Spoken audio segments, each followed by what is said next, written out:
জুমার দিন সকালবেলা ফজরের নামাজের পর থেকে ফেরেশতারা যতগুলো মসজিদে জুমা অনুষ্ঠিত হয় ওই মসজিদে ঢোকার প্রতিটা দরজার মধ্যে দাঁড়িয়ে থাকে।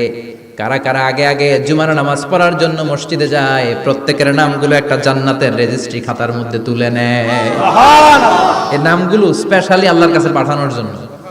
সুবহানাল্লাহ কইবেন না? সুবহানাল্লাহ।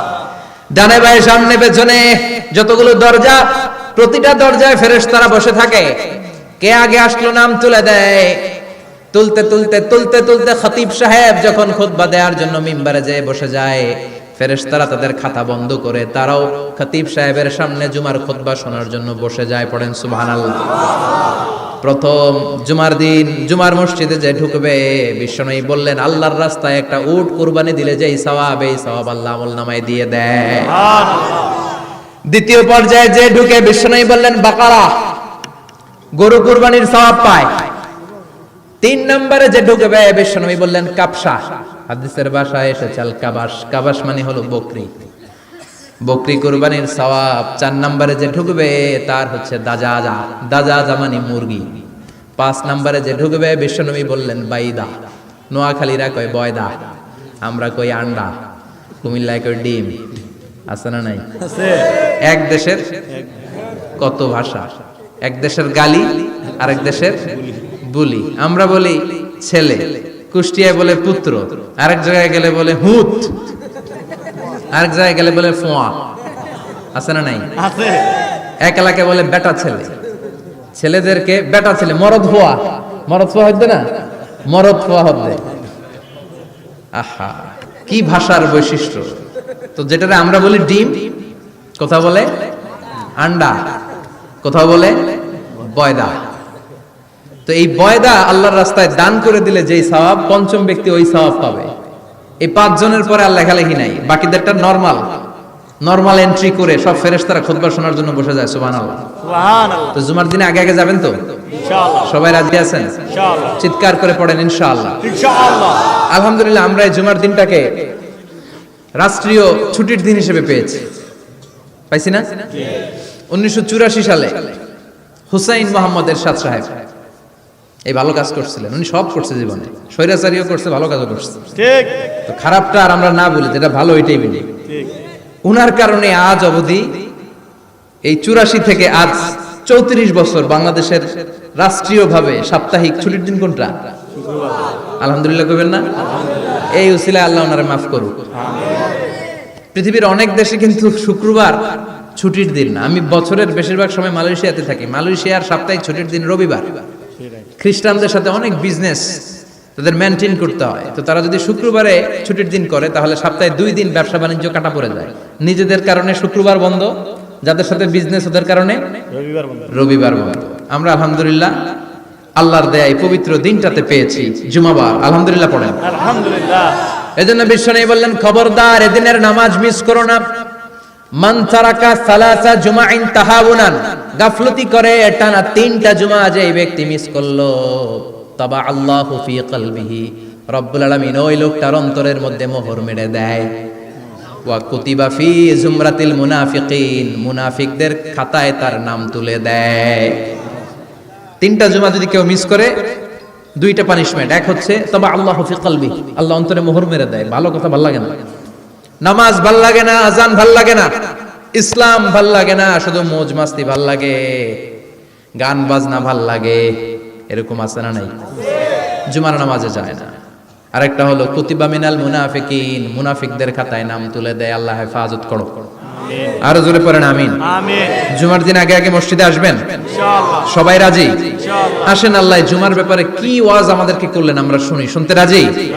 আল্লাহ বললেন ইয়া আইয়ুহাল্লাযীনা আমানু ইযা নুদিয়া লিস-সালাতি মিন ইয়াউমিল জুমআতি ফাসআউ ইলা যিকরিল্লাহি ওয়া যারুল বাই', যালিকুম খায়রুল লাকুম ইন কুনতুম তা'লামুন। পড়েন না আল্লাহু আকবার। আল্লাহ বললেন ও আমার মুমিন বান্দারা শোনো শোনো। আপনাদেরকে অ্যাড্রেস করে আল্লাহ বলছেন ও আমার মুমিন বান্দারা শোনো, ইযা নুদিয়া লিস-সালাতি মিন ইয়াউমিল জুমআ, জুমার নামাজের আযান যখন দেয়া হয়, ফাসআউ ইলা যিকরিল্লাহ, আল্লাহর স্মরণে তোমরা ধাবিত হও। ওয়াজারুল বাই, কেনা বেচা বন্ধ করে দাও।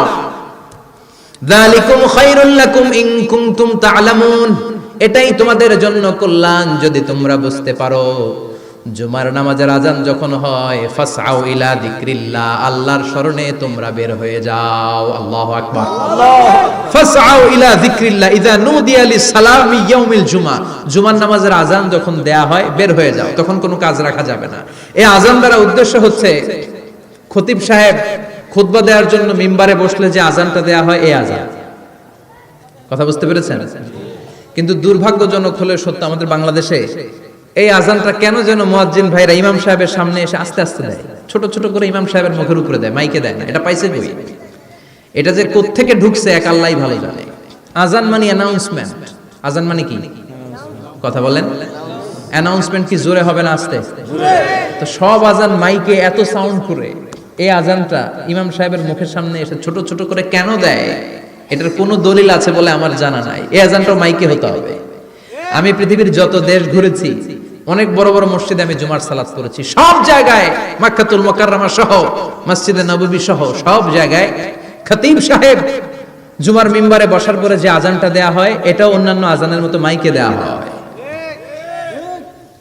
আল্লাহ বললেন ইযা নুদিয়া লিস-সালামি ইয়াউমিল জুমআ, জুমার দিনে আজান যখন দেয়া হয়, এই আজান দ্বারা উদ্দেশ্য হচ্ছে খতিব বসলে যে আজান 12:30 সোয়া 12টার দিকে যে আজান, এই আজান উদ্দেশ্য নয়। বিশ্বনবীর সময়ে এই 12:30 সোয়া 12টার দিকে যে আজান ছিল, এটা ছিল না। বিশ্বনবীর সময় ছিল না, আবু বকরের সময় ছিল না, সাইয়েদনা ওমর ফারুকের সময় ছিল না। এটা চালু হয়েছে সাইয়েদনা উসমান যুন্নুরাইনের সময়। তখন মদিনাতে মানুষের সংখ্যা অনেক বেড়ে গিয়েছে, লোকজন আর জায়গা হয় না, মুসল্লিতে ঠাসাঠাসি। উনি ঘোষণা দিলেন সুকে জাওরা, জাওরা নামক বিশাল একটা বাজার আছে, ঘোষণা দিলেন এখন থেকে ওই জায়গায় জুমার নামাজ হবে। মানুষ যেন আগ থেকে প্রস্তুতি নিয়ে আসতে পারে, এজন্য জাওরা নামক বাজারে উনি আর একটা আজান দেওয়ার প্রচলন করলেন। সুবহানাল্লাহ। সেখান থেকে আজ অবধি আমরা এই অতিরিক্ত আজানটা দিয়ে থাকি। এটা নবীর সুন্নাত না, এটা সাহাবীর সুন্নাত। বিশ্বনবীর সুন্নাহ মেনে নেওয়া যেমনি আবশ্যক, 4 খলিফার থেকে পাওয়া সুন্নাতগুলো মেনে নেওয়া আবশ্যক। বিশ্বনবী বলেন আলাইকুম বিসুন্নতি ওয়া সুন্নাতিল খুলাফায়ে রাশিদিন আল মাহদিয়িন, আমার সুন্নাত ধরবা, হেদায়েত প্রাপ্ত 4 খলিফার সুন্নাত ধরবা। কেমনে ধরবা? ইক্ষু চিনেন? ইক্ষু না গ্যান্ডারি নাকি আখ না কুশাই? হ্যাঁ, আখ। কাঁচা আখ খায় কি করে? এই সামনের দাঁত দিয়ে ভাঙে না? সামনের দাঁত দিয়ে বলে ভাঙে, চাপার দাঁত দিয়ে, এই জায়গার দাঁত দিয়ে শক্ত করে ধরতে হয়। বিশ্বনবী বললেন আব্দু আলাইহা বিন নওয়াজিজ, আমার সুন্নাত আর সাহাবীদের সুন্নাতকে চাপার দাঁত দিয়ে আঁকড়ে ধরে, যাতে ছুটে না যায়। চিল্লায় পড়েন আল্লাহু আকবার।